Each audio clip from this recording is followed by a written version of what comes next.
Ladies and gentlemen, welcome to MarineLord versus Beastyqt, the final set of the day. This is day number 3 of the $100,000 N4C tournament main event, the Swiss stage, spawning in on the southern part of the map. We're going to have Beastyqt playing as the Abbasid dynasty in red, and to the north, we will have MarineLord playing as the Mongols in blue, a civilization matchup that could be quite tricky to play with the Abbasids, especially if MarineLord decides to go for a ton of aggression. We'll have to see about that one. This is the top of the Swiss bracket, meaning that both of these players who are up here are currently fighting for the number 1 position. Beasty and MarineLord both won their first 2 sets in the first 2 days of the event, which means that they're currently undefeated.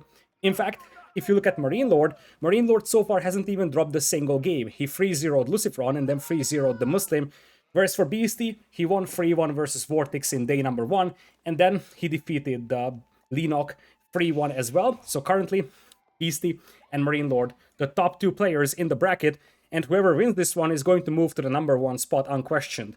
Looks like MarineLord is going to drop a stable to start with close to that Ovu. The Ovu itself is not far away from the town center, which means that you can drop pastures and you can have them get boosted, especially because you don't have to drop the pasture directly next to the Ovu. Because, as you know, the influence radius of the Ovu is not very small. So you don't have to put it right next to the Ovu. You can put it a little more outwards. We can't really freeze the camera, but like right there. Whoops. That did not work out well. Our cameraman just moved the camera, but you get what I mean. You put it... I give up. You put it to the edge of the influence radius, and this way it's going to be a little closer to your town center. That's where I wanted to get to. Looks like Beasty is going to find the town center spot of the opponent. Beasty only operating with 1 scout, which means that he's going to have to decide between scouting for sheep and scouting for his enemy. Of course, him being the Abbasid dynasty, if he relies on berries, he can give up on most of the sheep across the map. Whereas for MarineLord, I did see him going for, of course, the sheep with the Khan. I don't know if he added a second scout from the town center, but given the fact that he's going for a stable, I would be somewhat surprised if he did. The Khan managed to collect quite a lot of sheep over here, and we do have 2 early horsemen moving out. Now, the stable was spotted by Beasty, so he's aware of the aggression coming his way, but I love this move from MarineLord. Let me tell you why. The reason why I like this is because we have seen the Abbasids prevail in many cases against the French, because what the Abbasids want to do in most cases is go for 2 town centers, mine stone. And when they do that against the French, which is a pretty frequent matchup, when they do it against the French are too late to hit the stone miners. But guess what? The Mongols can get cavalry out on the battlefield so fast, and the idea over here is that you're just going to start harassing those stone miners. You won't really be able to kill a lot of villagers, but what you can do is burn down mining camps and prevent the Abbasid player from playing 2 town centers. Of course, the Abbasids can add the barracks over here, but that's already a big accomplishment here for the Mongol player, because ultimately, what you want to make sure is that the Abbasid player isn't able to add that second town center, or even if he's able to, it's going to be quite heavily delayed. Now, you have to consider the fact that the double horseman at the beginning is quite expensive, so MarineLord invested a lot of resources into that, which means that his feudal age will be delayed as well. But in many cases, we have seen the Mongol players just going for a ton of Dark Age aggression, as you see over here, and then just doubling it up with a fast castle. So we'll have to see if MarineLord has that on his mind. The Khan is out there harassing lumberjacks. It's all about that aggression for MarineLord. I don't think that Beasty is going to be able to hold those horsemen off without some spearmen being added. Of course, he could give up on that gold mine because it's getting burnt down to the ground anyways, but he wants to make sure that MarineLord isn't able to get that fire bounty that he's getting for the Mongols. Barracks now complete. We also have a scout here for MarineLord, so not only does he have the Khan to harass the villagers, he also has the scout, which will allow him to get some more torch damage output. But what I like about that extra scout is that you can accompany the horsemen with them, and this way you will have a lot of vision for your horseman, supported by the scout. It looks like you're going to have a villager sending out, getting some repairs going over here on that mining camp.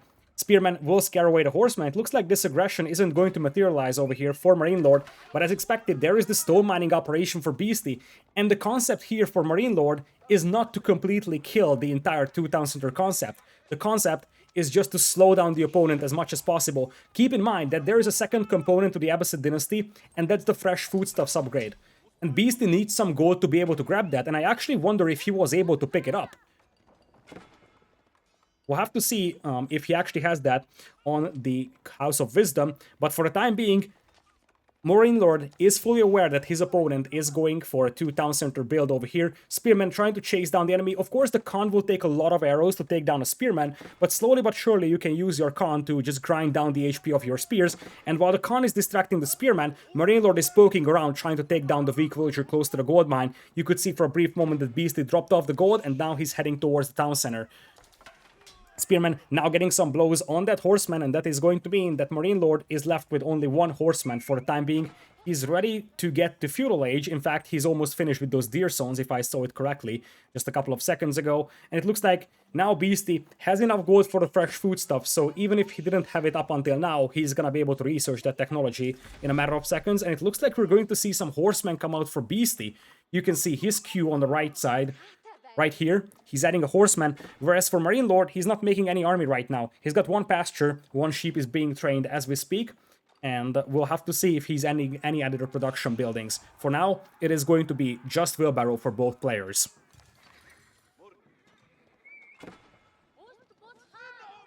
MarineLord still trying to be annoying with that horseman and the scout. It's all about the harassment, but now you have a horseman coming out as well for Beastyqt. This is a Feudal Age horseman as compared to the Dark Age horseman of MarineLord, so it should be able to take a rather reasonable engagement over here. It's trying to poke away against the Khan over here, trying to push it away as much as possible. Meanwhile, for Beastyqt, he's at 377 stone, so he has enough stone to drop a town center, and he could even afford arrow slits on a tower if he had any. But for the time being, that's just going to be a second town center. He's lacking wood for that, so he's gonna have to wait a tiny bit. Behind this one, MarineLord is going for 2 forward villagers. I wonder if he's trying to tower wood lines, because if you look at the wood line distribution over here for Beastyqt, all 3 of them are up front. So a tower around here could be devastating here.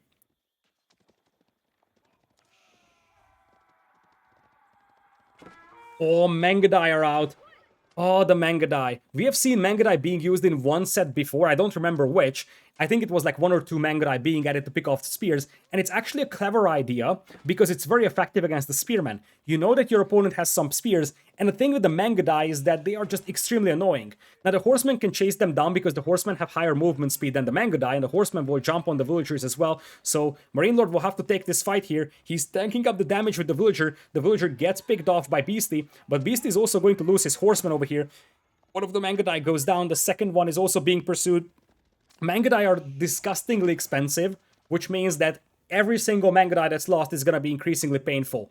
And you know what the appropriate answer is to Mangadai? It's going to be the Camel Archer. The Camel Archer is a unit that's technically supposed to directly counter Cavalry Archer type units, like the Horse Archer or the Mangadai.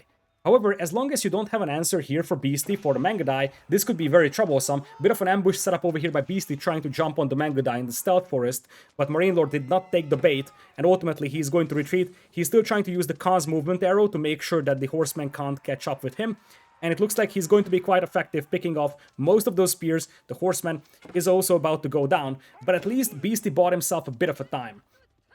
Now, one of the things to consider is that we could see a tower very soon from MarineLord. I think I saw a villager up front at the beginning. Not sure if that got picked off by the horseman or the spearman, so we'll have to see. But there is a blue dot close to that wood line, and if I'm not mistaken, MarineLord is indeed building a tower in that area, so we'll have to see about that one. Currently, the problem for Beast is that he's down to 3 army. MarineLord's army isn't spectacular either, it's only 8, but you have to keep in mind that Mangadai are extremely valuable. They can run circles around you and just keep picking off your villagers. The appropriate defense indeed is just dropping defensive towers everywhere, but that's going to be very expensive, and as you see, the Mangadai can just charge in. And people have been saying how annoying the Khan is. Everybody has been complaining about how annoying the Khan is, running circles around your base, picking off your villagers. Imagine Mangadai. It's exactly the same unit, you just have way more damage output for it in Feudal Age, and I don't think that Beasty was expecting Mangadai here, that's for sure. In general, MarineLord is pulling out some somewhat unprecedented strategies here. Horseman aggression into Mangadai is not something that you see very frequently from Mongols nowadays. One thing that MarineLord could do to help his Mangadai would be to have some sort of buffer in front. So like 2 horsemen or even just 2 scouts would be great, just to make sure that those horsemen from Beasty have a difficult time accessing those Mangadai. And as you see, with the tower going up for MarineLord, Beasty is going to have to evacuate his wood line. Another tower coming up right now for MarineLord. In between those two wood lines, that's not going to deny the additional wood line to the south, but it's going to be a great staging ground. And keep in mind that as long as you are in the influence radius of those towers for the Mongol player, he's going to be affected by the YAM network, which means that the movement speed of those Mangudai is much faster, meaning that it's much more difficult for the horsemen to catch those Mangudai. Now, the archer numbers are steadily rising, and in generally speaking, mass foot archers will beat horse archers in a straight-up combat. So you gotta wonder what the response is going to be from MarineLord over here. Looks like Beasty wants to take this fight, and he's committed to it. He picks off one villager, picks off the second one. The tower is going to go up, but the archers will be quite effective against the Mangudai and the spearmen over here as well. This is a good fight for Beasty. He's trying to focus on the spears first, trying to bring in his own horsemen into combat, but of course it's also easier for him to reinforce the battle. On the other side, MarineLord has the tower to support his army, and it looks like the spearmen will go down, some archers and horsemen have fallen, but the Mangudai numbers are retained by MarineLord, and that's extremely important at this point. You have to keep those Mangudai numbers up high, and now you're looking at Castle Age approaching for both players. Abbasids do have an efficient economy. In fact, it's a very underappreciated economy, and as you see, Beasty is getting closer and closer to Castle Age. He just spent a ton of food. I do believe he queued up a bunch of horsemen. Indeed, he did. There's so many horsemen queued up. That's the reason why you're not seeing that ton of food in the bank, but he had like 600-700 food in the bank just a couple of seconds ago. Meanwhile, for MarineLord, he isn't messing around. He's got the map presence with the Mangudai. High mobility unit that's capable of doing a lot of damage, escape from combat he does not wish to take, or just dive into combat that he desires to take. Looks like the defensive towers will be quite effective over here, and Beasty's response is very clear and very nice. I've said this multiple times when I casted Beasty games. Beasty is the most straightforward and obvious player in the entire tournament. Nothing extraordinary, nothing out of the box, but whatever he does it so cleanly that everybody has a difficulty taking it down. And this is exactly what you're saying here for Beasty as well. If you look at his playstyle right now, standard straightforward 2-town center build from the Abbasid dynasty. However, his tower defense here is spectacular. The reaction to the Mangudai play was great. Now the Mangudai are trying to commit underneath that tower over here. Villagers will have to make a run for it, but of course, you could potentially lose some of your Mangudai here. In fact, it's even worse. The Khan gets picked off, and that's going to be annoying as well. For MarineLord, the Mangudai are making a run for it, and this could be a perfect surround from Beasty. He's cutting off the Mangudai from the escape path, and there is nowhere to go for the Mangudai. Archers will envelope them. The best thing that you can do is make a run for the right side, but as you see, so many Mangudai being taken down, and as I said, those are so expensive. This is a terrible disaster that's striking MarineLord right now, and without the YAM network, the horsemen could also pursue those Mangudai. I think that MarineLord is actually very lucky that his opponent, Beasty, did not pursue, because he could have probably finished off the other 4 Mangudai as well.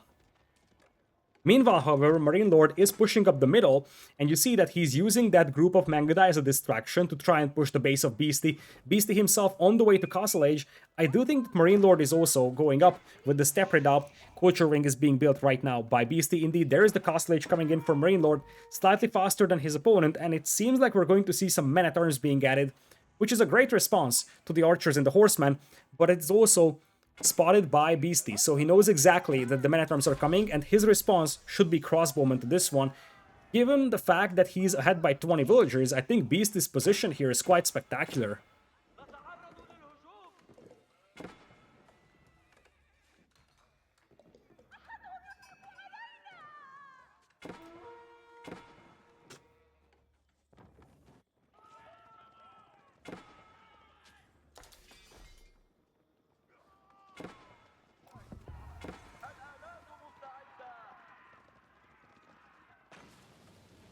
Looks like Beasty is pushing out of his base, using the Abbasid ability to make siege weapons.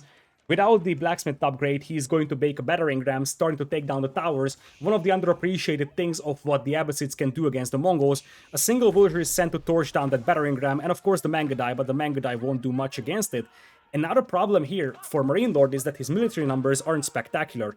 Look at the global queue setup over here on the bottom left. I think it was for MarineLord, he was starting to add some men-at-arms, some crossbows over here, whereas on the other side, we didn't see the queue for Beasty just yet. He's got a massively advantageous economic position right now, which means that if he can just keep his eco alive, he's gonna be in a great spot. He's coming in with the horseman right now, trying to keep that battering ram alive and get rid of those towers before the ram is finished off. Cavalry is going to take down the villager, and now the archers can finish off the spearmen. That's the most important thing here right now for Beasty. He finishes off the spears, and then he can utilize those horsemen as a unit that can take reasonable engagements against those men-at-arms. Looks like he's sending in the horsemen to try and pursue the remaining Mangudai out here, and he actually gets one Mangudai killed. Two Mangudais are killed over here. Those are expensive units, as we said, so losing them is definitely sad. Well, the poem wasn't intended, but... well, this is what you get.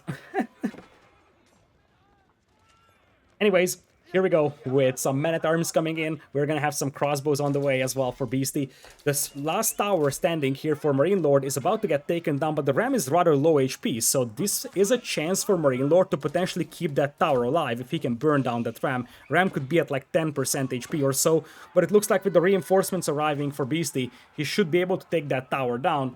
And with that, he now secures the perimeter of his base, which means that we are going to have 73 villagers over 46. Of course, MarineLord's economy is boosted by the steppe redoubt, and the pastures are also not something to be overlooked. But the key thing that I want to highlight is that both players are banking up a ton of resources. This is not something that you commonly see over here. To me, it really seems like both of the players are potentially thinking about Imperial Age. Looks like a prayer tent is out here for MarineLord. He's going to start picking up the relics, and you could see a mosque being built as well by Beasty. So both of them will start going up, picking up the relics here. Those are quite evenly distributed, so both players should have an even amount of relics accessible to them. Looks like one horseman was harassing MarineLord a tiny bit, but that will be easily repelled by the villagers. Looks like a bit of a raid is coming in on the left side. Mangudai is still trying to be active, harassing the villagers on the berries, as Beasty is starting to drop his signature walls. Something that really is the trademark of his playstyle. Wall after wall after wall. I think Beasty's playstyle is represented by a single word. It's called onion. It's like layers and layers and layers and layers, and he's just expanding further and further. It's like a reverse onion, actually. Because instead of just peeling the onion, he's just expanding with all those layers out there. And MarineLord has to peel that onion to be able to get to Beasty's eco. Defensive tower coming in here for MarineLord, jumps in with 5 villagers for the time being. The Khan is still being annoying over here, and this is something that Beast is gonna have to address, but currently he has 46 army over 22, and I think he realized that MarineLord wasn't really spending resources on army, and now he's going to utilize his momentum to try and get some siege weapons on the battlefield.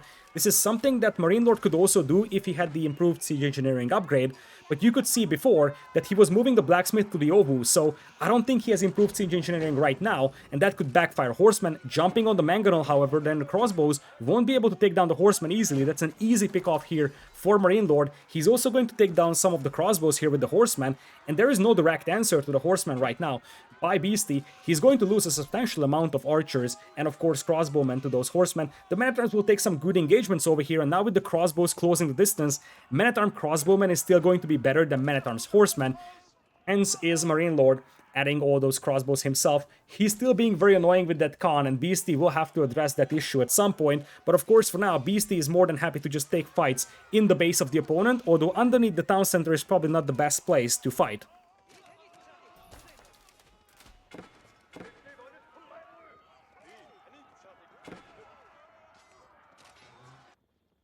New forces coming in here from Beasty to reinforce the battle. His army numbers are still better, but of course his numbers sort of ran out at the front of MarineLord's base, so he's gonna have to bring in the reinforcements. And here they come. Crossbows and men-at-arms once again join the battle, and once again MarineLord is going to find himself outnumbered, while there's a battering ram still knocking on that prayer tent. I think that's the battering ram that was used to clean up the towers, but it was repaired, so it is now cleaning up the buildings of MarineLord. Khan is still picking off villagers left and right, and this is something that was still not addressed by Beasty, but he doesn't have to worry about it that much. He's got a pretty considerable eco lead, and it's probably more important for him to focus on his army and make sure he doesn't lose it to mangonels than it is to focus on that Khan. He's now sending some forces to clean it up, and now he's pushing the steppe redoubt.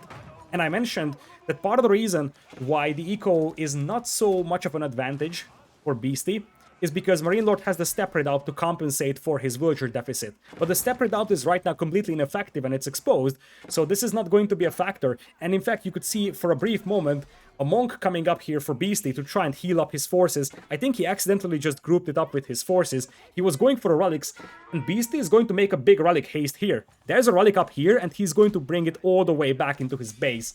That's going to be a beautiful move from Beasty if he can pull that off. That one extra relic could be immensely helpful in the long run. Man-at-Arms are still pursuing that con, and finally, MarineLord is going to lose the con to the Man-at-Arms and the crossbows. But MarineLord has other problems to deal with, namely the fact that his base is getting pushed quite relentlessly. He's at 23 army against 63.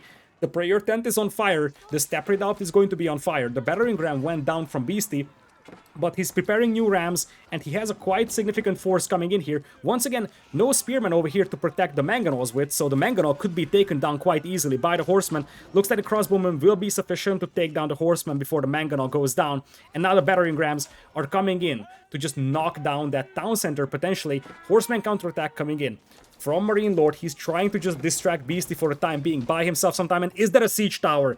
Is that a siege tower? That's just a bit of a meme here for Beasty. He knows how much ahead he is, and he's dropping a siege tower.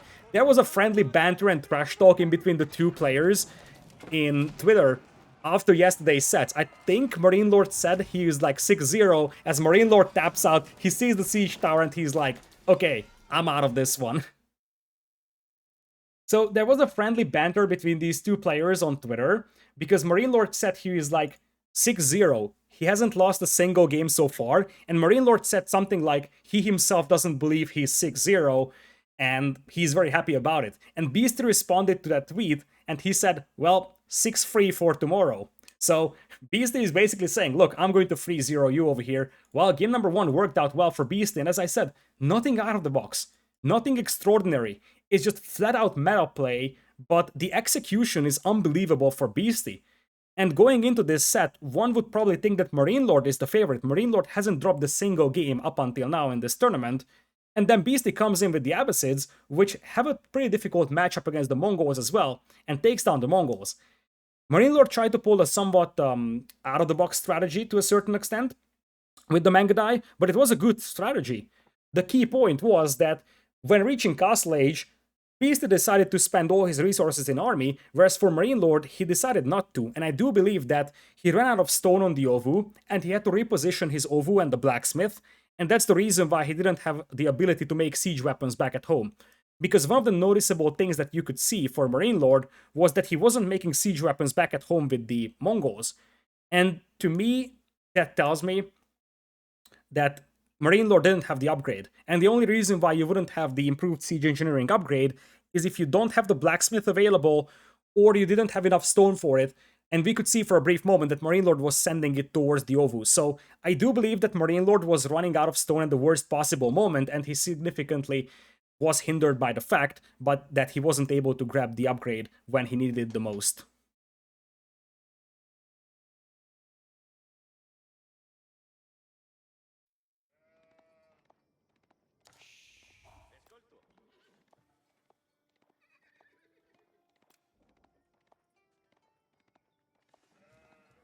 Ladies and gentlemen, welcome to MarineLord versus Beastyqt, game number 2 here. We are going on to what seems to be either Hillandale or Lipany. We'll get a clearer picture once we see the entire map, but we do have down south MarineLord playing as the French in blue, and it is indeed not King of the Hill. Well, it is King of the Hill. Okay, that's where I'm going with this one. So it is King of the Hill, not Lipany, not Hillandale. You do have a lot of cliffs, which basically restricts it to 3 possible options. Could be Lipany, could be King of the Hill, could be Hillandale. To me, the starting bases of the players seemed like it was Hillandale, but you can never close out Lipany when you see cliffs, especially when the back of the players' bases are so open. With that being said, we're going to have up north Beastyqt using his own Mongols now versus the French of MarineLord. This is a civilization matchup that we have seen quite a lot of times before on this map, French being the obvious meta pick here, and Mongols in many ways a counter pick to that. I think Mista is probably the biggest master of this matchup here with the Mongols, and Mista has shown us very effectively how to utilize the Mongols against the French, so I'm curious to see if Beasty is going to employ a similar approach over here.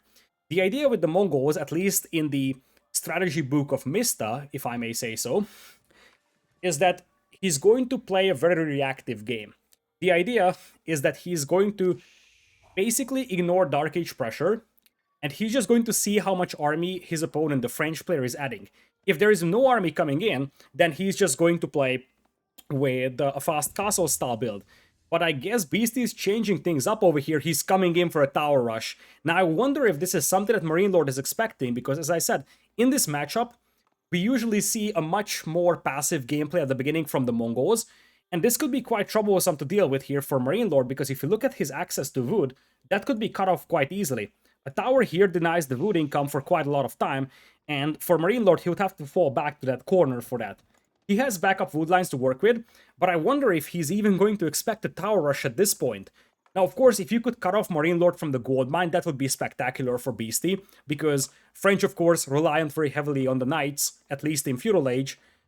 If you cut them off from the gold, that's a great move. Of course, once MarineLord gets to Feudal Age, we could see some archers pop out to deal with the spearmen, so by the time MarineLord gets to Feudal Age, Beasty needs at least one tower up, because if he doesn't have a single tower up by the time his opponent gets to Feudal, the archers will just wipe out all the spearmen, so you need a fallback option, sort of a staging ground. Now, given the fact that I have seen zero reaction from MarineLord to that tower, I'm suspecting that MarineLord has no idea about that tower being dropped. In fact, I'm not even sure where MarineLord's scout is at, but I'm not 100% sure that he even saw the barracks. So this could come in as a very nasty surprise over here for MarineLord, tower now being garrisoned, and indeed, the underreaction is telling me that MarineLord did not expect that tower to be there, and he's probably like, oh shoot, I'm in trouble. Beasty is looping around with the unit to the south. I think that's 2 spearmen. He's about to hit that gold mine. Feudal Age is in, and MarineLord is going to have sufficient amount of wood to make an archer range. That's a key factor here. Because one of the ways that you can use the Mongols here is that you can basically try denying the opponent's wood income so fast that they won't even be able to afford an archer range when they hit Feudal Age, and if they can't do that, they won't be able to get anything out that deals with your spearmen. Looks like villagers will be rioting over here. Beasty is going for a very aggressive tower right next to the base of the opponent, but now that's going to be denied, or at least delayed for a time being, because it seems like Beasty will just try to burn down the mining camp here, but with the archer range in, that's not going to work. It would have been better for Beasty to try and get that second tower going instead.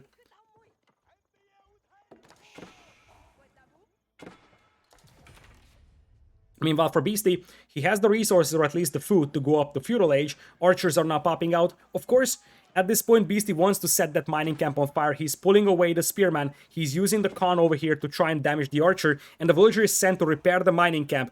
Can Beasty set this on fire? That's the question right now. I don't think he can. The villager is there in time, and this was a well-calculated repair from MarineLord. He's going to be able to prevent Beasty from setting that mining camp on fire, which means that Beasty isn't getting the bounty for it.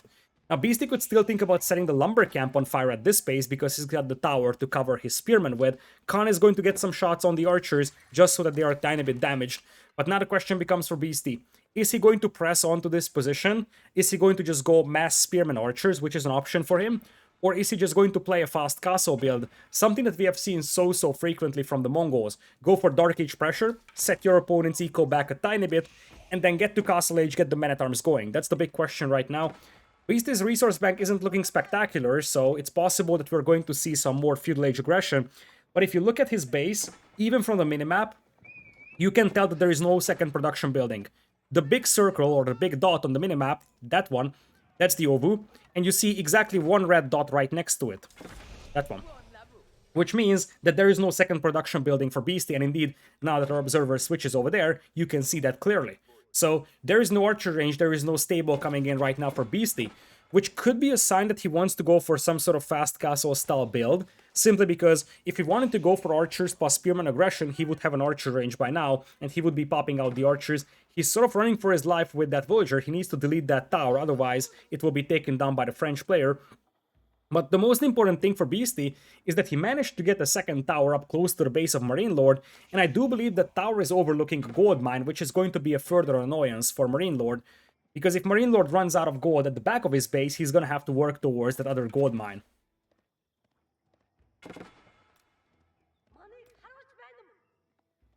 Looks like some archers and a horseman is sent over, but the spearmen now arrive on the berry patch, and this is not something that MarineLord was expecting. I think MarineLord thought that those spearmen are gone, or they're back at home defending, or they're trying to sneak up a tower elsewhere, but he did not expect those spears to hit his berry villagers, so he's gonna have to react to that with 1 or 2 archers. For the time being, MarineLord is trying to push the base of the opponent. Defensive tower will be the reaction over here for Beasty. He's also able to intercept that horseman with the spearman, but he isn't able to finish it off. Now the spearman will garrison into the tower, and look at that. Beasty once again is coming in with the Khan. Of course, the Khan isn't doing a ton of damage in Feudal Age here, but you also constantly give an attack notification to your opponent. And if you just look at the attack notifications going off in the MarineLord's base, you will see why this is annoying. He's constantly being told, hey, you're being attacked. Look at the minimap. It's very difficult to see and diagnose a new attack coming into your base when you're already attacked at 2 positions by the Khan and the tower up front. Looks like one villager was also picked off by the Khan, so even better value over here for Beasty. I don't think that he even hoped for a villager being picked off by the Khan, because usually the opponent is fast enough to pull away the weak villagers. Looks like a bit of a harassment is coming in with the archers of MarineLord. He's trying to get some villager picks on that gold mine, but we also have the spearman returning once again towards the gold mine of MarineLord. MarineLord actually drops off the gold at the mining camp before making a run for the town center, as he does have his entire food eco in the form of berries. And that's the problem for MarineLord over here. His entire food eco is in berries. 2 patches of berries at the back, but that's something that Beasty can currently harass, and if you look at the eco of Beasty, he's now piling up resources for Castle Age. He didn't make a single unit in Feudal Age, I do believe. He's just using those leftover spearmen to harass the opponent, keep MarineLord inside his base. Spearmen finally getting cleaned up, but you do have a sneaky tower coming at the back of the wood line. Once again, it is going to be just distraction, and then a tower being dropped, and indeed there is the tower. It apparently is not being built right now. I wonder where the villager went. It's now crawling upwards over here. In fact, floating forward. Look at that. Oh, the lady's floating forward with the stick in her hand. But I guess she's going to be fixed when she starts making that tower. She's floating forward right now. Lady. Okay, she's back. She's back, she's now going to start building that tower, and that's not a tower that MarineLord will have vision on. And that's basically the only wood line MarineLord has access to. He's got quite a lot of food to work with still. 2 berry patches, still with quite a lot of food in them, and of course a patch of hunt. But the most important thing right now is that Beasty is getting close to Castle Age. And this is a scenario that we have been in multiple times, and usually we see the Mongol player trying to go for the men-at-arms play instead of the knights, and look at that.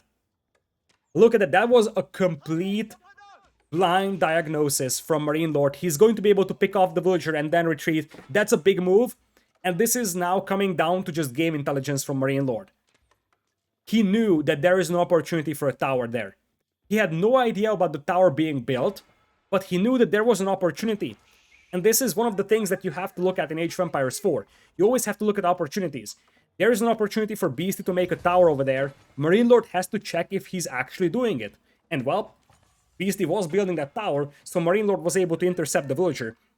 Now, of course, Beasty could send a new villager to finish that tower, because that tower is near complete. And I would think that what Beasty will do is wait until Castle Age, get the men-at-arms going, and then start to push his opponent's base. Now, Castle Age is on the way as well for MarineLord. He's going up with the guild hall, so he's not set that back that much, I must say, as we are going to have men-at-arms play most likely from Beasty. Siege Engineering right now coming in for him. This is not the improved upgrade, only the standard Siege Engineering for the time being for Beasty. The question is, if he is sticking with men-at-arms after his opponent gets to Castle. Because the problem with that is that now that MarineLord is going to be in Castle, MarineLord could start adding Royal Knights himself, and in Castle Age, the veteran Royal Knights will just deal with the men-at-arms without problems.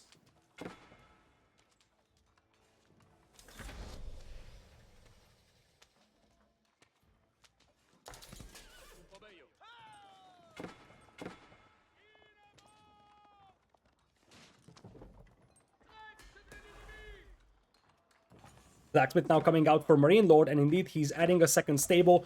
Of course, against the men-at-arms, given the fact that he already has an archer range, he could also respond with the Arbalettrier. So the unit composition is going to be much superior here for MarineLord, and Beast is going to have a tough time dealing with that. I'm curious to see what exactly he has on his mind. For now, the guild hall is set on gold, and MarineLord? Beasty? Beasty's not making any army right now. He might be scouting his opponent, see what he's doing, and he's just going to respond to that unit composition for the time being. Step right up, move towards the gold mine, as we're going to have the villagers moving out towards the middle on the berries. The problem here for the Mongols is that now they're playing catch-up. Because, of course, the Mongols will have a difficult time fortifying the middle and then holding that sacred site, whereas now the French are basically playing for the mid-late game, where they just want to set up a defensive position in the middle with a keep and then force the Mongols to attack. Tower in the middle once again will be denied. You also have a forward position over here. That is a tower with arrow slits on it. And it's going to be a nice staging ground for a future assault here, potentially. Tower here, down south, is still being denied by MarineLord, and it's not going to be completed by Beastyqt. Beastyqt now starting to add army over here. Double crossbows being utilized and spears. That's actually a quite deadly composition against what MarineLord could field. If you think about it, the thing is that double spearmen and double crossbowmen will mean that the numbers will be quite good for Beastyqt. The crossbows can deal with the knights, and then the spearmen can actually deal with the knights as well. But of course, the most important thing is that the spears will have a pretty decent trade against the arbaletrier, especially if the arbaletrier don't have the unique upgrade for the melee armor. Now, this is the first raid that MarineLord is doing in the entire game, and this could be great. He could hit those berry villagers in just a matter of seconds. However, the knights did not spot those berry villagers initially. Now they charge in. They will take down quite a few villagers over here. The crossbows are a little pedestrian to react, and that's going to be quite a few vills going down the drain over here. Crossbows finally responding, but that's going to be 3, potentially 4 villagers being killed. Looks like the 10 tally is going to be just 3. Nice pickup over there for MarineLord. Now behind this one, there is still forward towers by Beastyqt, and that gives him a very nice staging ground to push the opponent's base. But the problem for Beastyqt right now is that his food eco is a train wreck. He's abandoning the berries, and he's yet to start setting up the pastures. Which means that right now there is a nice window here for MarineLord. You see, Beastyqt's food eco is terrible. It's 200 food per minute as opposed to 840. Which means that right now MarineLord has a window to just overrun his opponent with units, simply because Beastyqt is going to struggle adding a ton of units. Now, Siege Workshop is being dropped right now by MarineLord. He knows that his opponent is going for mass crossbows, potentially crossbow spearmen, which means that Mangonels is the appropriate response to that. The reason why this could still work for Beastyqt is because he can make siege weapons with his infantry. So what Beastyqt has to play for is spearman, crossbow, and then some springolds himself. Defensive tower coming up on the berries, that's a dead villager coming in. For Beastyqt, he's going to make a run for this one, but the villager will go down to the Royal Knights over here. Gotta love that MarineLord is mixing in a scout into that group. This way he has a much easier time acquiring targets, and it looks like the heroic spearman will actually save the villager. Yam speed network, also quite impactful in here. So this way the villager gets away. 41 villagers against 55, however, French faster villager training, and of course the previous losses of Beastyqt will mean that MarineLord's eco is now substantially better than his opponent's eco. Knights once again returning for a raid, and the mobility advantage is now on the side of MarineLord, so he's the one that can start running around and then harassing the opponent's eco as much as possible. And look at that, it is going to be the prayer tent running circles around the map, trying to find some relics over here. 2-pronged attack by MarineLord, trying to raid the food eco here with the pastures. In the middle, he also had some forces coming in, but those bumped into some spears and crossbows, and they were repelled. Looks like most of the forces survived, however.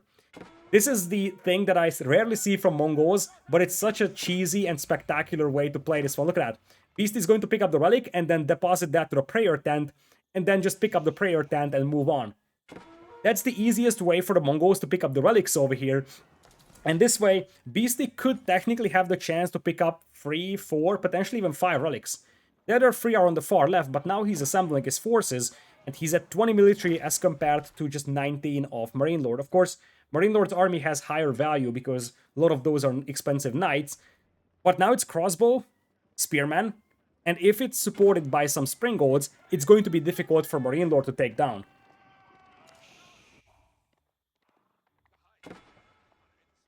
Looks like the knight won't spot that monk walking through the map over here, which means that Beastyqt will get away with that. And Beastyqt, where is he going?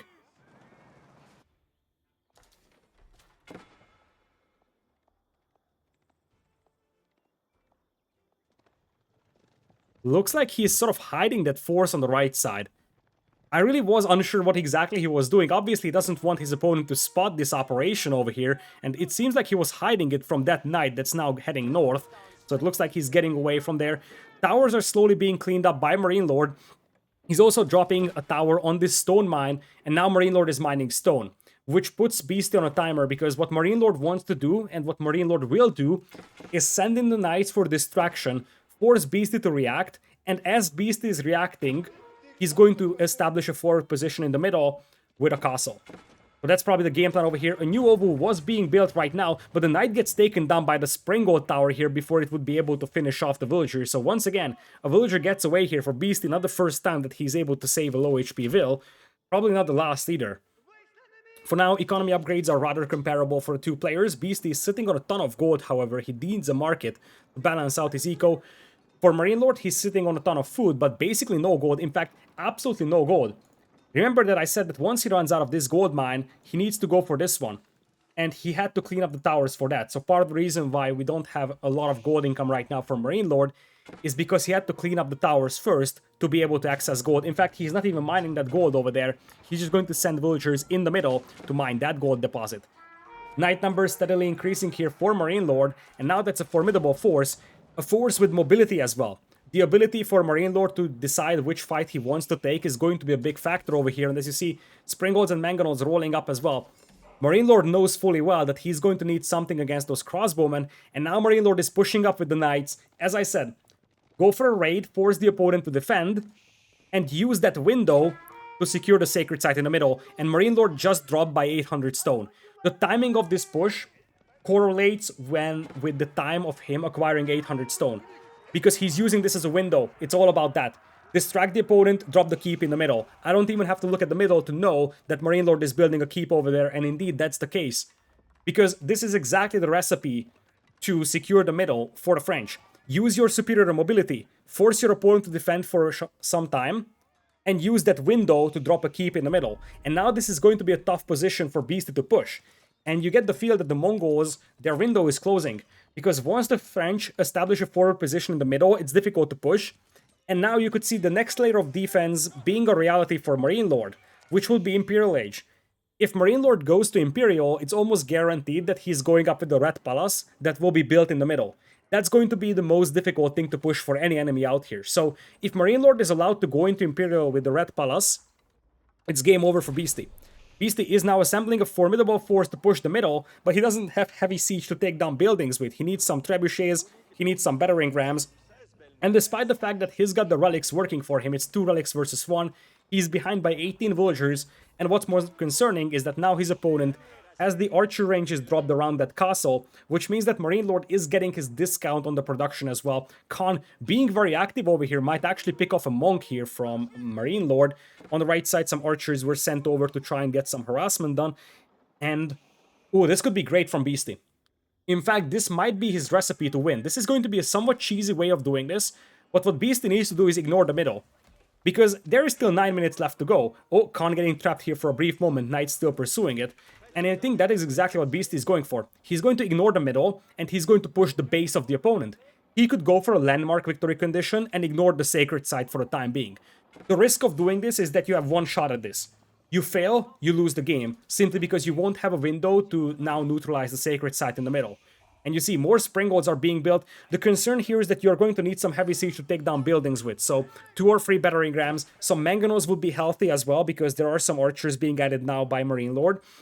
MarineLord is slowly realizing that his opponent is likely going to push him, and that Knight, serving there as a guard on the right side, will spot the army approaching. Springolds rolling up in large numbers. That should be enough to take down any Mangonel resistance. And indeed, the plan is just to target the town center, the School of Cavalry, and of course the Guild Hall. MarineLord will have to adjust his army over here. 48 army versus 61. And this is going to be scary. I feel like those rams should have been built before this battle commenced, however, because now Beast is going to have to make it in the heat of the battle. If those rams were constructed a tiny bit faster and he just arrives to the opponent's base with 2 rams, that would have accelerated his push a tiny bit and caught MarineLord off guard even more. He could also target the other buildings, set them on fire, and just think about harvesting that fire bounty that he's getting with the Mongols, but he will need to focus down those landmarks at some point because he only has 7 minutes to go.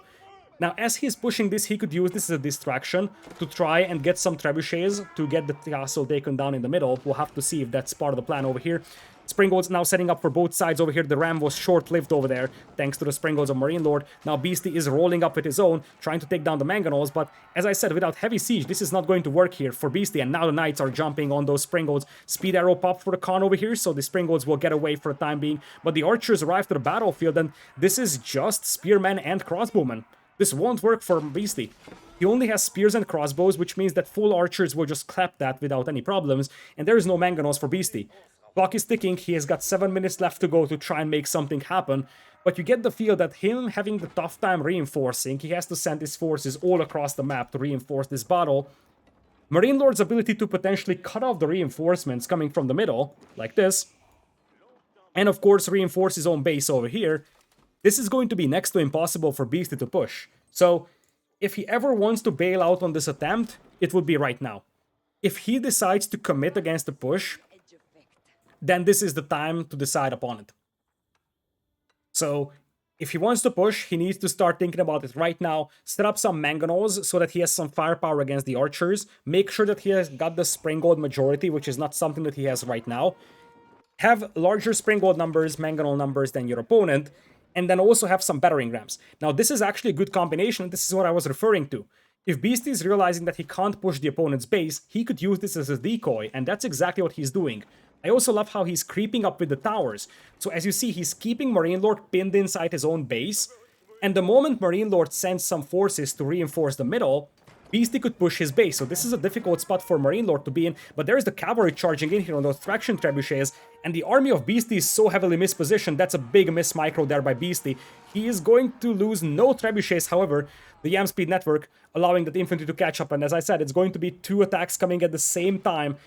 MarineLord has to make a decision. Where is he keeping his army at? It looks like he's defending his own landmarks, but this is going to mean that he could potentially surrender the middle. Trebuchets slowly shelling the castle. The appropriate way for MarineLord to play this one is to stall out the attack at his base, and then just keep repairing those keeps in the middle, because 2 traction trebuchets don't have a tremendous amount of firepower, and as you see, MarineLord is sending repair villagers out there. Springolds are crawling up, trying to take down the trebuchets. No Springolds from Beasty to respond to that. Infantry might charge in, and indeed that's the case. Yam speed boosting the infantry, trying to jump on the Springolds. Springolds will finish off one of the trebuchets, but 2 Springolds will be taken down in return by Beasty's forces. Still shelling the castle in the middle, but back at home, look at that massacre. The Springolds of MarineLord just absolutely annihilated all the siege here from Beasty, and now the archers are cleaning up those spearmen like nothing. And now, with this push stalling out here, in fact getting absolutely defeated from Beasty, MarineLord can focus all his attention to his push in the middle. Question is, how much Beasty accomplished in the middle, and the answer is nothing. Absolutely nothing. The castle still stands. Beasty, I don't think he has a shot at this. 4 minutes and a half left, and as I said, the moment you make a decision to make a push on the opponent's base, that's a win or a loss, which obviously is true for every single decision you make in the game, but you get what I mean. If you decide to push the opponent's base, you won't have time to reclaim the middle, and I think that's exactly what we're seeing, especially given the fact that Beast lost most of his army doing this. Now he's got 4 traction trebuchets shelling that castle, but now MarineLord can focus all his attention towards the middle, and with that many Springolds, MarineLord can afford to just dive in, snipe some trebuchets, and he knows he is going to lose his Springolds, but he also knows that he needs to take down the trebuchets, and he's going to buy himself some very precious time. Indeed, as you see, MarineLord is opening up on the trebuchets, he's ignoring the Springolds. He knows fully well that the trebuchets are the main target. He takes down 1 treb. Looks like, however, the infantry is now charging in, and this could be troublesome for MarineLord because the rest of his forces are not here, and the crossbows and the men-at-arms will just take down most of those Springolds. The castle is still standing strong, however. 4 minutes, less than 4 minutes actually, left to go over here, and MarineLord runs out of wood. Now this could be alarming, because if he runs out of wood, he's gonna be unable to repair that castle. Looks like he just either withdrew some wood from the guild hall, or he just used the market to get some more for himself. But it's definitely something that comes as a lifesaver, because he needs to keep repairing that castle. For now, he's stalling out the push of Beasty. 3 minutes, 20 seconds left to go, and it looks like now the guild hall is set on stone, 2300 stone in the bank. In this map, you oftentimes set your guild hall on stone exactly for this reason. You want to withdraw a bunch of stone from it and just drop keep after keep after keep, because you just want to hold that central area. And I feel like Beast is running out of energy here. He's running out of time. 3 minutes left to go, and I just don't see him being able to contest the middle.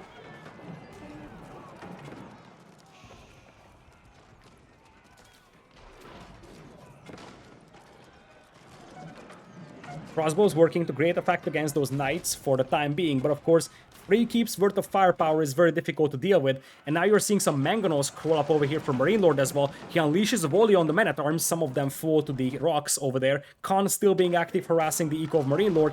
4 trebuchets once again set up against those keeps, but now there is no army escorting them.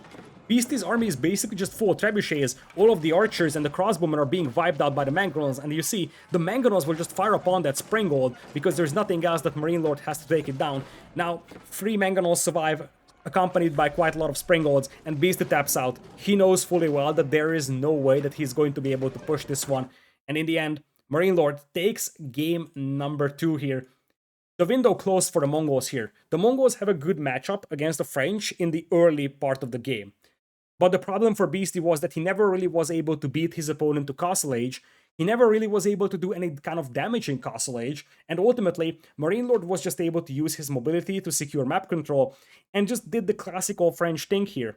Send in the knights for a raid, force the opponent to defend, and as his opponent is defending, MarineLord is just dropping a castle in the middle, and then he's just basically playing a defensive gameplay here, setting the guild hall on stone and just dropping keep after keep after keep, knowing that his opponent is going to have to push this. And Beastie knew very well that he can't push the middle. His initial plan was to push the starting base of his opponent, but MarineLord was able to stall that out, and after that, Beastie just wasn't able to reclaim the middle, because by the time he arrived with his renewed forces, having some trebuchets out there, it was already fortified by 2, 3, 4 castles, and it was just a little too late for Beastie to push. With that being said, we're going to get to one of the home maps here of Beastie. That could be Altai or Mongolian Heights, so no open maps for him, although Mongolian Heights can be considered fairly open, but one hybrid map and one rather slow-paced map. Curious to see what exactly Beastie is going to do when it comes to map selection.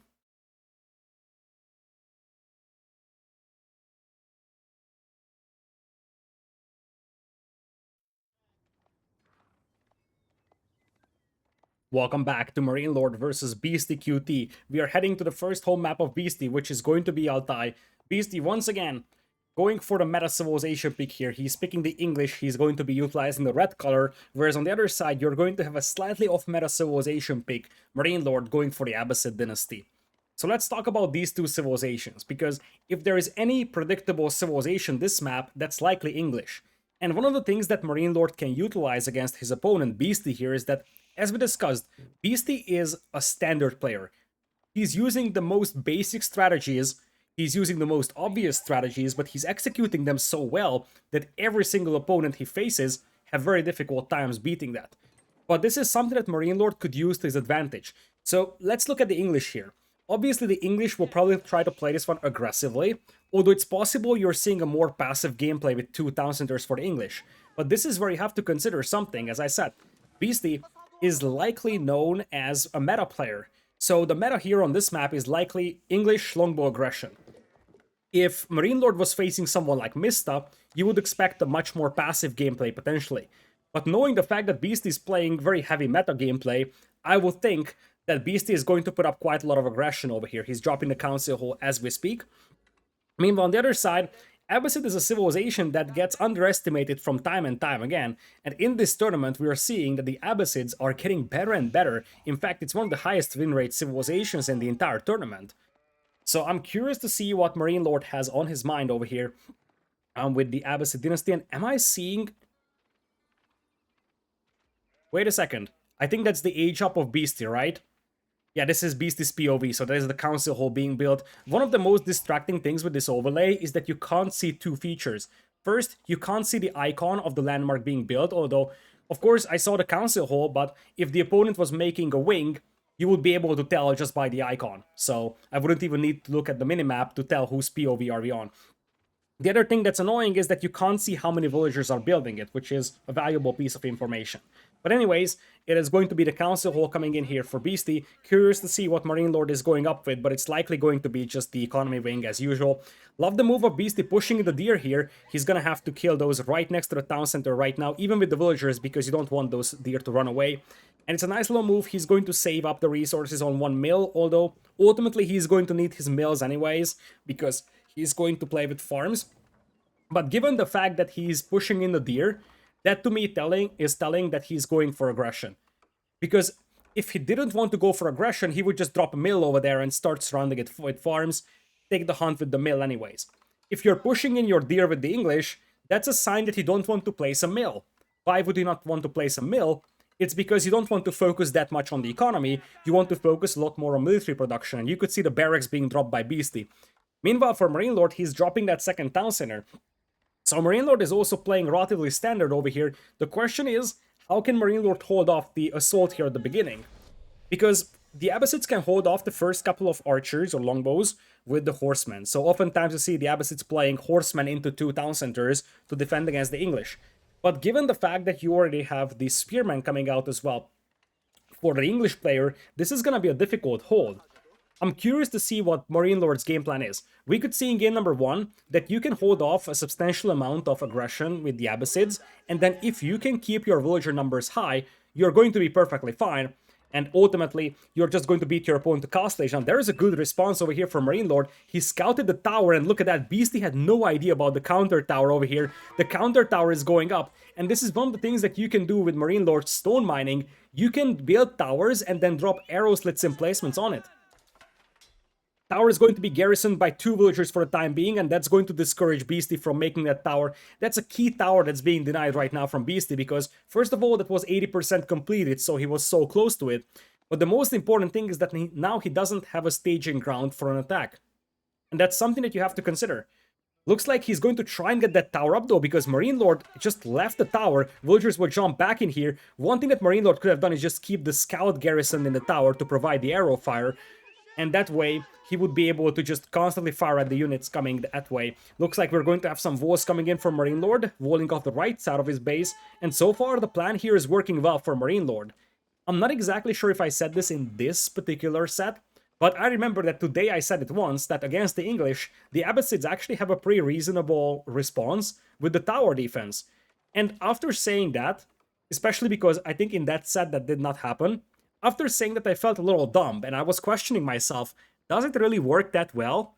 Well, it looks like MarineLord is making it happen, so at least I can say that, look, I had the right idea. In fact, so much so the right idea that MarineLord isn't even mining stone for a second town center. This is just purely tower defense. Look at that. He abandoned his stone mine. He still has 60 stone, so he can make one more arrow slits upgrade on one of those towers. One longbowman actually snuck past and it was harassing the villagers of MarineLord.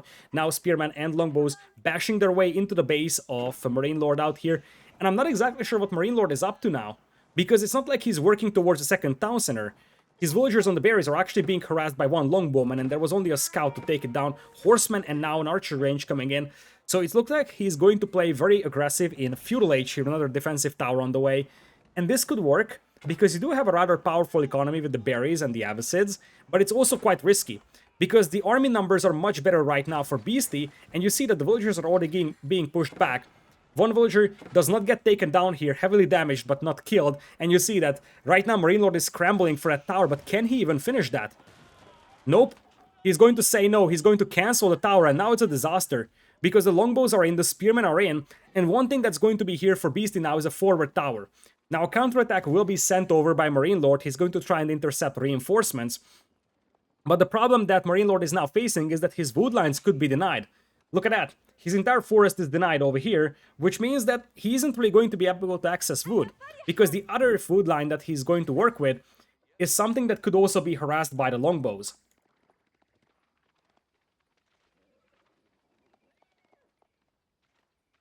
Siege Engineering as an upgrade coming in right now for Beasty, so he wants to go very aggressive over here, wants to start knocking down buildings. It looks like a counterattack might be able to get a villager kill actually on the stone mine. Stone miner indeed under attack. That stone was being mined by Beasty, so he can make his own arrow slits emplacements as well on those towers, maybe even fortifications, as he's burning down the mining camp of MarineLord for the time being. MarineLord, not really stressed about this one, to be honest. For now, he's just launching counterattack with horsemen, and now we're seeing the camel archers added. This is a build that was used in the qualifiers quite extensively, and the idea is that the camel archers are quite sturdy. They are high HP, so it's a little difficult to kill, and they do have a ton of damage output against spears. In fact, you need 2 shots from a camel archer to kill a spearman. So in many ways, it's more effective against the spearman than just standard archers would be. Plus, you have mobility advantage because you have the camel archers moving fast. The disadvantage of this one is that the camel archers are A, very expensive, B, take a lot of time to take. So if you ever lose your camel archers to the longbows, which is not impossible, you're going to be in serious trouble. This being said, look at the walls coming up here for Beasty. He's going to be like, okay, I'm going to pin you inside your base. This way I also protect my forward forces, so if you come in with a counterattack, I will just be able to fall back behind those walls, garrison into the towers. Now instead MarineLord, oh, it looks like Beastyqt just deleted those walls for whatever reason. Now he's replacing them. So he wants to go in and then just wall in the door behind him. Here comes the horseman counterattack, however, and that's going to pick up quite a few villagers over here. There is one villager, two villagers should be going down over here. Indeed, a second villager will be taken down by the horseman. Looks like Beastyqt wasn't expecting this counterattack. However, he's got the battering ram knocking on those buildings, and MarineLord could have trouble just by getting housed, because right now his houses are being burnt down. That one camel archer for MarineLord is enough to pick off one or two defensive spearmen, so that single camel archer is helping him, making sure that the horsemen won't bump into spearmen when they come into raid. Villager count basically dead even between the two players, and as you see, Beastyqt is already knocking on the walls of that House of Wisdom. Now the problem for him is that the House of Wisdom takes forever to take down with one battering ram, so this isn't really going to yield a massive result. But if he can ever take down that House of Wisdom, MarineLord is going to be in serious trouble. Let me tell you why. If the House of Wisdom is taken down, it costs you a lot of wood to repair, and it would basically mean that MarineLord can never age up to Castle Age. This being said, it looks like MarineLord isn't too stressed. He knows very well that it takes a lot of time to take down the House of Wisdom, and now his horseman numbers are getting scary. It's 20 army versus 25, but MarineLord has the mobility advantage, and so far, Beastyqt didn't really react to the counterattacks.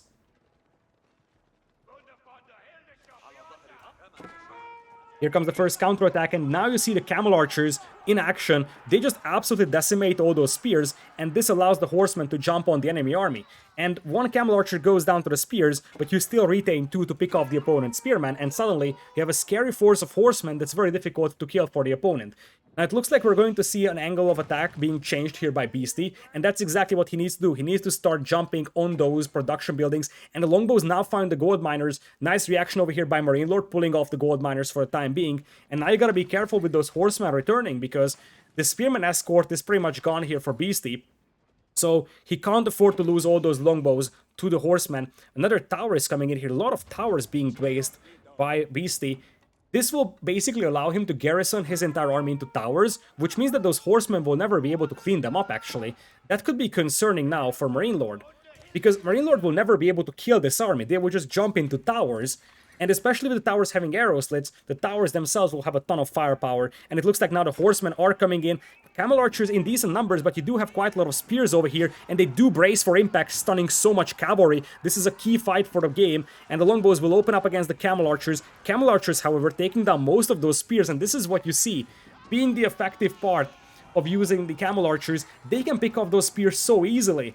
And this way, even though the tower goes up for Beastyqt, that's the only positive thing that he can say about this situation.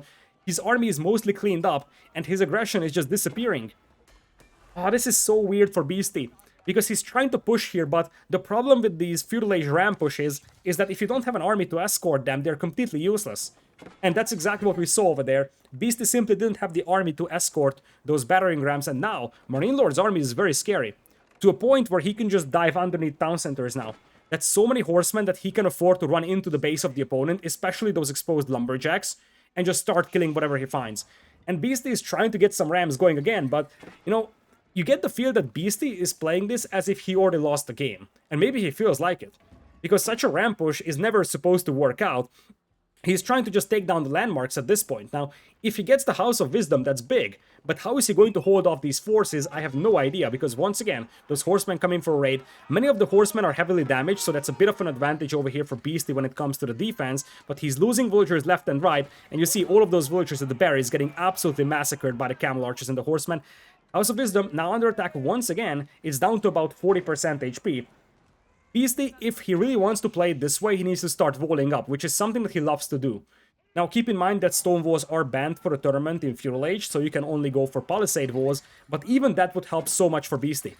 Because if he gets palisade walls up, it would be difficult for MarineLord to counterattack, and then MarineLord would have to focus his efforts over here. Looks like the House of Wisdom is now on fire. Of course, Beastyqt needs to completely destroy it and prevent MarineLord from repairing. Here comes MarineLord with the cavalry charge. Once again, the spearmen are a little far off, and now the ram is going to back off. There's an unfinished ram over there that could also be burned down by the cavalry. Cavalry charges in here. That's 3 towers, unleashing death, though, on those horsemen. And MarineLord, while he does have the defense upgrade on those horsemen, that's a ton of firepower. I said multiple times that Beastyqt is playing mostly meta, but this is a slightly off-meta approach from him. He's dropping so many towers that it's very difficult for the opponent to have any kind of engagement here, and you could see for a brief moment that he sacrificed the villager to make a palisade wall over there. Because that palisade wall will make it much more difficult for those horsemen to jump on the battering rams. That was the plan over here. And now he took down the House of Wisdom. And this is going to make things interesting. It looks like he's going to intercept some reinforcements. The spearmen are making a run for the towers. Looks like most of them will be picked off.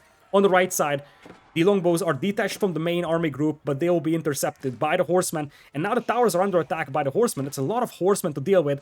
And with the spearmen popping out, they will get some nice hits on those horsemen. But as long as the camel archers are alive, the spearmen will just vanish here.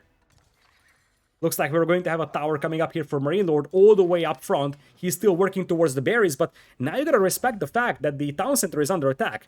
And it's one out of the two landmarks over here. Beastyqt is going to call off his rams for the time being, once again falling back to the safety of those towers. The battering rams under heavy fire, however, spearmen bracing once again against the impact, and the longbows will fall back behind those walls. That's why those walls are so useful. You can't charge in on those longbows, and the longbows are focusing down the camel archers. That's what you gotta do. Pick off the camel archers because they are very expensive, very valuable, and the moment the camel archers disappear, those horsemen will just get massacred by the spearmen. It's all about those camel archer numbers, and now MarineLord is thinking about fighting this, but you gotta wonder if that's the right decision. Longbows firing away at those horsemen, 2 more towers shooting at them, and I do believe that while quite a lot of horsemen managed to get out of that battle alive, I do believe that many of those horsemen are heavily damaged, so that army is somewhat battered over here for MarineLord, although he's got some new fresh meat coming in. That tower is great for MarineLord to intercept reinforcements as well, and that's going to make things even more difficult for Beastyqt. 50 villagers over 43, so MarineLord has a steady villager lead as things stand. Still has access to the berries over here, and now he's intercepting reinforcements. He's using that extra mobility he has so well. And at this point, the problem for Beastyqt is that he's struggling to reinforce his army. Now, I think the thing that Beastyqt should do right now is just start walling his base up, basically prevent raids from coming in, and then keep up the pressure with that forward force. Because one thing that you could do with those is just make sure that the opponent doesn't have the House of Wisdom alive. And as long as MarineLord doesn't have that building alive, he cannot go to Castle Age. But MarineLord doesn't want to go to Castle right now, and that's something that you have to respect if you're Beastyqt. He just wants to run into your eco with horsemen, and that's exactly what's going to happen here. He can ignore the House of Wisdom for the time being, because he's about to jump on all those lumberjacks, and the army numbers are so much better over here for MarineLord, 36 over 29, but Beastyqt's forces are mostly on the left side, which means that on the right side, minimal forces are guarding his eco, and Beastyqt is losing all the villagers, not even reacting to this one, lost like 10 villagers on the wood line. He's trying to push that House of Wisdom, but now MarineLord can just use his mobility, call off his forces, go back home, burn down the battering ram, and play from an eco advantage position. For this to work for Beastyqt, he needed one condition, and that was keeping his own eco alive. And that is something that he wasn't able to do because, for whatever reason, he did not wall his base up, which is a little surprising, given the fact that he's known for playing with a lot of walls. He took down the House of Wisdom once again, going for the town center, same result. It is going to be the horsemen burning down the battering ram, and this push is stalling out. And Beastyqt is behind by 16 villagers. That's the problem for Beastyqt right now.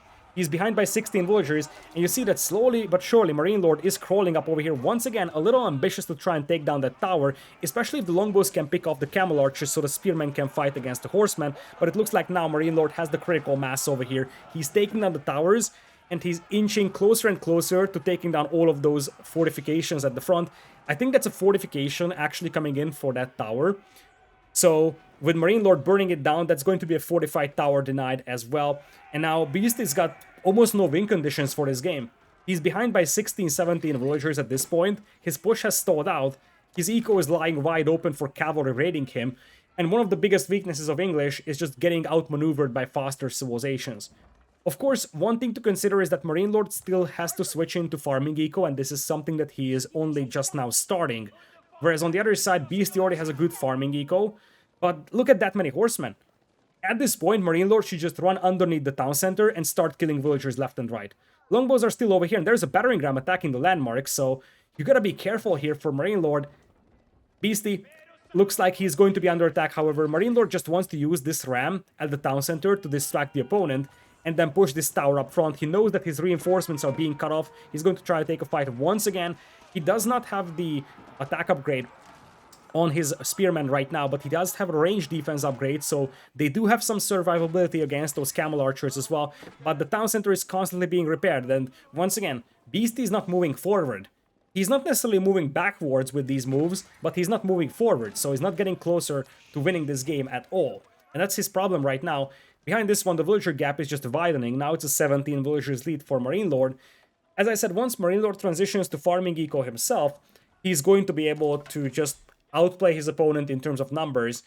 The only problem for MarineLord is that he's stuck in Feudal Age. So the only win condition that Beasty has is somehow getting to Castle, but that's just a distant dream right now. His base is so raidable that it's impossible for him to get to Castle and get technology advantage. And he can't get numbers advantage because his eco is so much weaker that he just simply can't overrun his opponent. Or at least, that's what I think.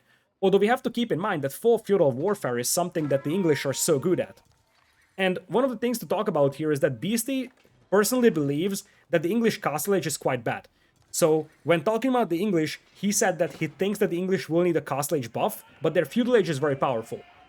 So this is how Beasty is thinking about this civilization. He wants to play a full feudal game over here. The problem is that the numbers are still rather even, but the value of those units for MarineLord are much greater. The spearmen do brace for impact. If you can focus down all those camel archers, however, this could be a great fight. This could be a great fight over here for Beasty, because the camel archers are mostly gone and the spearmen are still alive. Did MarineLord just overextend? Still quite a lot of spearmen over here, and indeed, the horsemen are all getting cleaned up. I think MarineLord believed in the capabilities of those camel archers, and now he's in trouble, because suddenly he lost his entire army up front, and this is a window that Beasty can use to take down that tower. And what's more important is that now that MarineLord has no army, he is open to a potential push. The camel archers were just not there in sufficient numbers, and as I said, this unit composition, the horsemen and the camel archers, is all about the ability to keep your camel archers alive, which is a difficult thing to do if you consider the fact that longbows have much higher range, so they can just outrange them and pick them off from a distance. Now, quite a few villagers died here for Beasty as well on the berries, I do believe. He's repairing the ramp for the time being. That's still a fortified tower to push, and that fortified tower is actually giving a nice buffer to MarineLord. We also have to consider something else. MarineLord is chopping a forest that's currently being towered by his opponent. So Beasty has some towers on that forest. In fact, it's only one tower now. Most of the other towers have been burnt down. And now, MarineLord is piling up resources for Castle Age. If he gets a window to repair the House of Wisdom and gets to Castle Age, it's game over. But instead, he's just remassing his forces. But once again, you gotta respect the fact that if you have no camel archers, the spearmen will just massacre you. And there is only one camel archer right now. There is two camel archers now on the battlefield. Beasty's longbows are still being idle. They could definitely get some villager pickups if they are a little braver, especially knowing that the opponent's cavalry is up front. You could send those longbows in potentially. Beasty still believing in the longbows and the spearman power right now. Horsemen once again charging in, now jumping on the villagers, but not a single villager killed so far. Horsemen just heading north. It looks like the camel archers were detached from that group for the time being. And the defensive tower is going to help tremendously here for Beasty. He's making a second battering ram as we speak. Has all 4 blacksmith upgrades for his infantry. And he also has the siege upgrade. So he has researched everything that he could in Feudal Age. And now picks off one villager here. Food eco is still better for MarineLord, by the way. But some of that is centered around that berry patch on the front. And what's more important, and that's the big thing here. This. Up there, I can't stress it enough. Being able to sneak out a couple of villagers towards the berry patches that are normally exposed, but the English cannot see it, is a huge thing. Here comes the cavalry from 2 directions. They will have enough window to jump on those longbows, and that's the reason why MarineLord is surrounding them. He knows very well that whatever direction he comes from, the longbows will just go to the other side of the gate, but if he comes from 2 directions, he's gonna be able to clean it up. Longbows will jump into the tower, and it's going to take quite a lot of effort to burn down this tower. But the most important thing for Beasty right now is that he's getting a window to push these towers. And the thing that's a little concerning for MarineLord is still his camel archer numbers. Camel archers take a lot of time to train, so if he still only has 1 archer range, it is very difficult to replenish his camel archer numbers. And if you look at the army numbers, it's 50 versus 37. But it really comes down to how many camel archers MarineLord has. If he has, let's say, 5, he's going to get massacred here, because mass spearmen will overrun all his cavalry, and now you see towers being burnt down.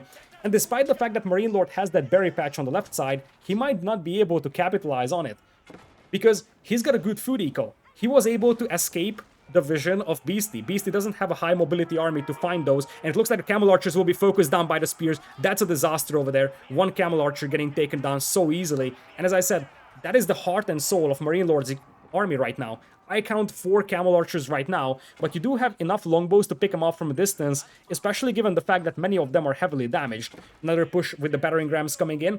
Now Beasty can reinforce his armies here. Looks like the spearmen went all the way back here, not exactly sure what's happening with them. Bit of a miss micro, in fact, significant miss micro here by Beasty. Looks like the horsemen will jump on all of those battering rams. One battering ram falls, perfect surround by MarineLord, and that's a massive miss micro by Beasty. His spearmen just went on a trip or something. Forward villager is now being pulled. In fact, that's quite a lot of forward villas. He's going for the wood line. He's realizing that Altai is a map where the lack of wood could be a serious problem. And now you're seeing MarineLord running low on wood. New battering rams are being built as we speak, and he's not messing around. He's dropping that tower with like 6-7 villagers, also giving him the network of castles bonus. That fortified tower is what's keeping him away from overrunning the opponent's base at this point. Camel archers diving in right now, horsemen once again going for the battering ram, but here come the spears. It looks like they're committed to push this one. They will try to burn down the tower. It's all about those camel archer numbers, but the camel archers are nowhere. And if the spearmen can close the distance, they can also just massacre all of them. Spearmen bracing against the cavalry here. And suddenly, Beasty's forces are looking healthier than ever. His opponent, MarineLord, is trying to add some archers over here, but the numbers are no longer there. And despite the fact that Beasty is still behind by 15 villagers, one thing he has is the English Death Ball. And this is where the fact that MarineLord cannot go to Castle Age comes into play. Beasty doesn't have to worry about his opponent getting to Castle and getting some men-at-arms out. He knows very well that this is a full feudal war. A full feudal war where the English are a really powerful civilization, and now he's going for those lumberjacks on the other side. He's got towers on one forest, so he knows that he's gonna have to fight at the other, and that's exactly what's happening. Looks like it's going to be MarineLord trying to pull the horsemen to try and burn down the towers. Fortifications are not coming in for those, so those will probably be burnt down. But the problem is that now his landmarks could be exposed because that's a scary army that could just get unleashed on his landmarks. Archer number is steadily increasing for MarineLord, however, so once again, Beasty will have to respect the ability of MarineLord to counterattack, because that's a scary force. But now I see Beasty going all in on the push on that landmark. Same story again. In fact, he's adding another layer of walls behind this one. 2 battering rams with the third one being built, but MarineLord gets to Castle. He repaired the House of Wisdom, and he got up to Castle Age, and that's a massive power spike, because now, suddenly Beasty has no response to men-at-arms coming out. Question is, do we even have a barracks here, though? Lancers is not something that's going to help here for MarineLord, because the spearmen will slaughter them. In fact, it's going to be just mangonels. That's also a great response over here for MarineLord. He's up to Castle Age. I think Beasty's window has closed.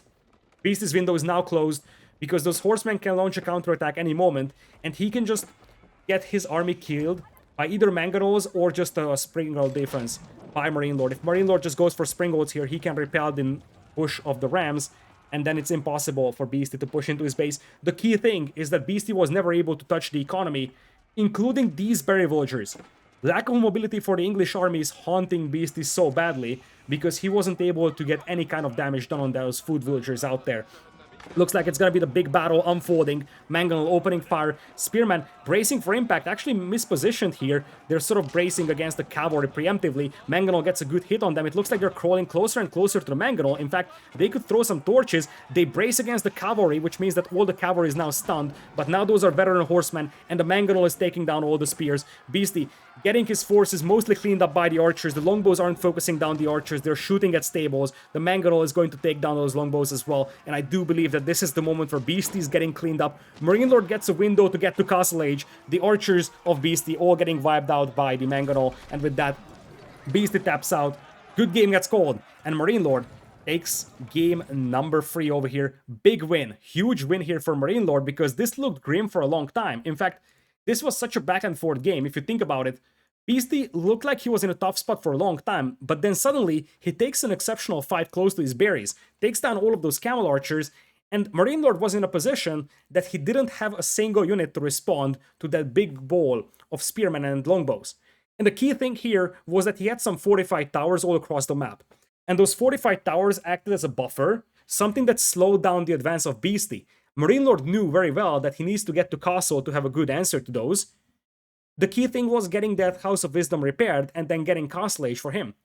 And part of the reason why, as I said, Beasty was pressuring the House of Wisdom is because he wanted to make sure that his opponent stays in Feudal Age.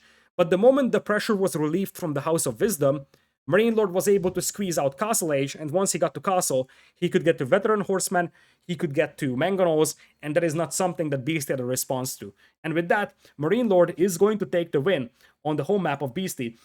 Beastyqt is not going to be able to capitalize on his English over here, whereas the Abbasids is going to yield a hard-fought victory here for MarineLord. He takes Altai in game number 3.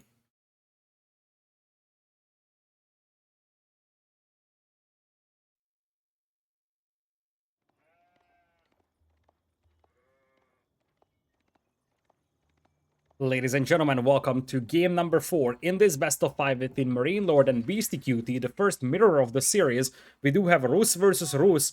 We're going to Mongolian Heights, which is the second home map of Beastyqt. On the left side, we will have MarineLord playing as the blue, and on the right side, we're going to have the red Rus player in the hands of Beastyqt. Here's the deal. Rus versus Rus could be a very snowbally game right at the beginning, because it's going to be all about those hunts and the race for the predators. Because, of course, you want to take down those deer, but what you start with is exactly what MarineLord is doing. Aggro the predators and also collect the sheep, because the sheep is also going to give you a lot of long-term food income. It's also going to give you a lot of bounty. 10 sheep like that is 50 gold to work with, and it looks like MarineLord was much more successful in that department. He managed to collect quite a lot of sheep. In fact, he's got 17 sheep to work with. Also aggroed one wolf from the middle, whereas for Beastyqt, he currently is sitting at 5 bounty, if I'm not mistaken. I think we are at Beastie's POV right now. You can see at the bottom left that we have 5 bounty. MarineLord also aggroed another wolf over here, and the third one is going to be taken. That's going to be a ton of gold for MarineLord, and an absolutely disastrous start for Beastie in a game where he needs to win to stay alive in this set.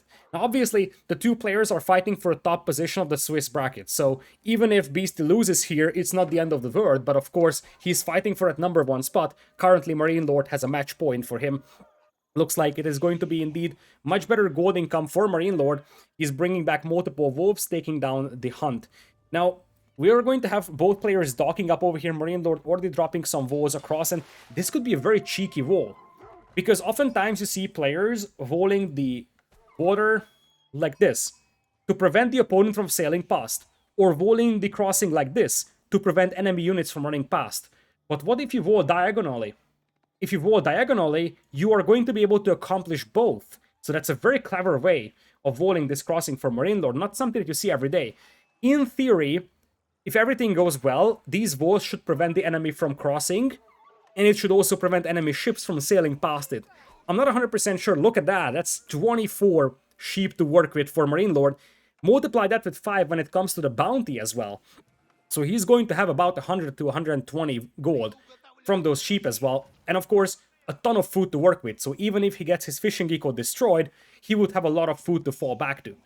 So that is the hero scout indeed, who was responsible for collecting all the sheep. So I'm not 100% confident about MarineLord's walls in the middle, because I'm actually uncertain if it's impossible to sail past it. But that would be the concept of building that wall for MarineLord, and if that is the plan, it's actually a good plan. MarineLord at 275 bounty, so he has managed to get to tier 2, and of course he's got dozens of sheep to work with, whereas for Beastie, as you see, he sort of has to work with a limited amount of sheep.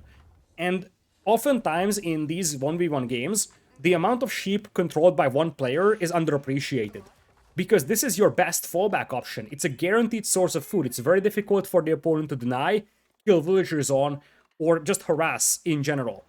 And guess what? Indeed, that's the plan here for MarineLord. This wall is probably more wood effective than just walling across and then perpendicular to that. This way, diagonally walling that crossing, you can prevent the opponent from sailing past, and you can also prevent the enemy units from running past it. So it's a very clever way to wall this off for MarineLord, and this will keep his fishing eco safe. It looks like Beastie is going to find a wolf for himself, and it's a much needed wolf, because he's down to 125 bounty, which means that he's only at level 1 as compared to MarineLord being at 325, which is level 2. So there is also an extra food gathering rate associated with that level 2 bounty that MarineLord has, but Beastie doesn't. So because of that, MarineLord's eco is also going to be slightly more effective. And as I said, the other problem for Beastie is that his backup options with food are somewhat limited, simply because he doesn't have a ton of sheep to work with. It's not a disaster, but it could be problematic in the near future. Meanwhile, on the left side, you see a bit of a walling attempt here by Beasty. I think MarineLord was thinking about smuggling a dock up on the left side, trying to hit Beasty's fishing eco. And for Beasty, he's dropping a dock at the perfect position here. This is a great spot. You see, it's just before this crossing over here, because he doesn't want MarineLord to wall off that crossing. And if a dock goes up here, he's gonna be able to strike at those fishing ships very effectively. Looks like the fishing boat is going to find this dock over here, but it's arriving a little too late to the party. If you start converting it right now, you will be late killing that villager. The dock is going up here for Beasty, and it looks like we're going to see a rather fast, actually rather slow feudal age here for MarineLord. Look at that. 5 minutes 15 seconds, not something spectacular when it comes to speed, and you gotta wonder what exactly the reason behind is.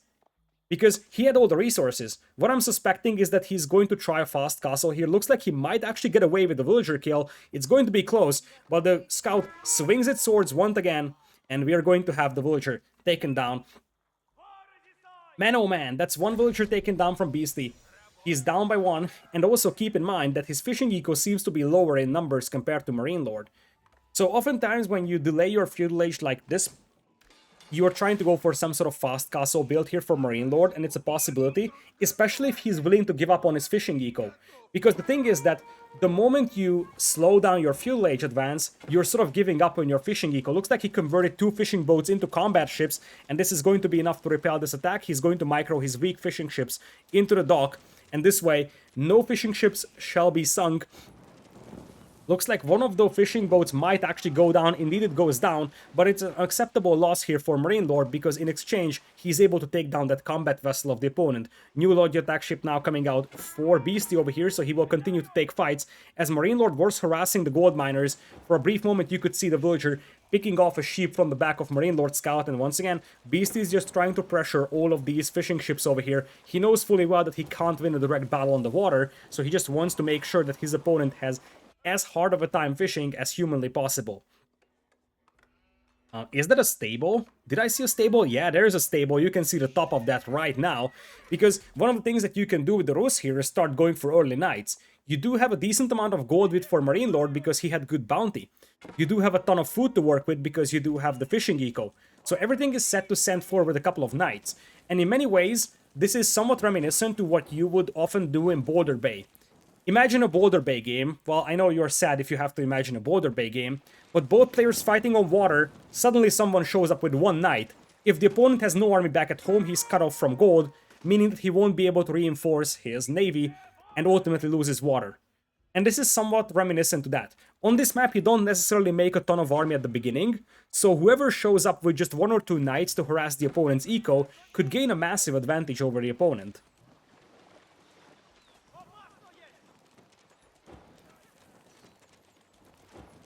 Looks like a sneaky villager is being sent to the north, trying to make a second dock happen. MarineLord should send in his combat ships here, trying to kill the villager. Nice move from Beasty, killing the scout with his own combat vessel. For the time being, Beasty still has his fishing eco alive. But the villager goes down, so does the scout. But the most important thing here for MarineLord is that he's able to deny that second dock. Beasty, is he tapping out? He is tapping out over here. Not exactly sure for the exact reason, to be honest. He probably felt like he's so much behind in sheep. He's probably so much behind in terms of gold as well. I think the main reason behind this is because he's understanding that his opponent has so much sheep. And I'm suspecting that he was concerned that MarineLord's fishing eco is helping him a lot. And he tried to commit to a push on the river. Did not work out. There was not a single knight hitting his eco, as I saw. So it's a little surprising, might be a bit of a rage quit style GG. I don't like that word because, I mean, I respect the players, so I honestly feel like rage quit would be a rude word to say. But you get the feel that he might be a little demotivated in this game number 3 because he just resigned after he wasn't able to push MarineLord's fishing eco. Obviously, things piled up on him. He lost the villager to the scout. He was very unsuccessful gathering sheep. He was very unsuccessful gathering the bounty. And then he loses the villager building the second dock. So, you know, these are added levels of frustration. And he also understands that he's up against MarineLord, one of the best players in the world. And he's probably like, okay, these are small things, but they just add on top of each other. And now you're looking at MarineLord controlling the river, MarineLord having fishing eco. And I would suspect that Beasty probably ran out of food underneath his town center as well. And because of that, he's like, okay, what do I do? Do I start moving out, dropping hunting cabins on hunts? MarineLord was about to arrive with knights. Beasty might have even seen a single knight arrive, and then he's like, oh shoot, I can't answer that. Let's be honest, if Beasty didn't tap out here, it would have been a very difficult game for him to continue, because MarineLord had knights, and the moment he has knights, Beasty can't access the hunt. Beasty can't access the berries. He doesn't have sheep. He has his fishing eco, but that's all about it. And he knows very well that MarineLord has the fishing eco as well. So no matter what Beasty does, his economy is going to be weaker than MarineLord's one. And in a mirror matchup like that, that could be enough to win the game for MarineLord. I still believe that this could have been a tiny bit too early for a resign for Beasty, but I also understand the reasons why he called the GG and tapped out of this one. And with that, MarineLord moves to the top of the bracket in the Swiss stage, looking very good for a player who hasn't won a single S-tier Age of Empires 4 tournament just yet. He was always performing the best in the smaller tournaments. Very consistently top 4, top 2 in major tournaments as well, but he never was able to win a grand finals.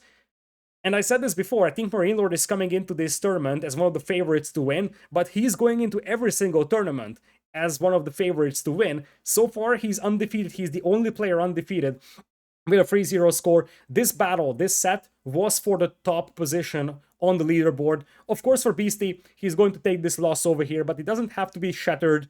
He's still in the top 3 positions of the Swiss bracket, and what's most important is that he's still far from elimination. Of course, we also have to add one more thing.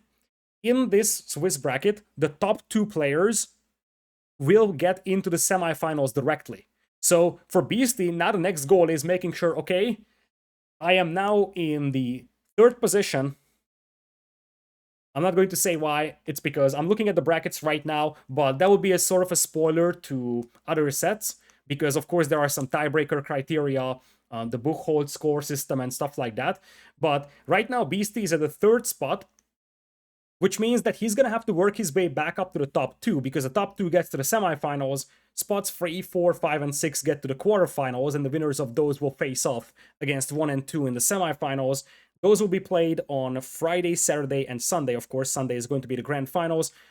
Not the most heartbreaking defeat for Beasty, I would say, but he definitely got the worst end of this set here. MarineLord took him down 3-1, and with that, MarineLord moves to the top of the bracket in the 3rd day of the N4C main event. This was also the last set for today, so if you've been watching this, I'm going to thank you for your attention. Make sure that you check out the other sets as well that I've uploaded. I know the upload pace is quite rapid. It's like 8-10 hours of watching material every single day, but well, this is just the pace at which the series are happening. I will continue to upload everything as we go deeper. We will continue tomorrow with the 4th day of the Swiss stage. We're getting closer and closer to some players getting eliminated, and that's where things are getting spicier. And we're also getting closer and closer to certain players securing their position in the top 2. So stay tuned for N4C. Day 4 will continue tomorrow.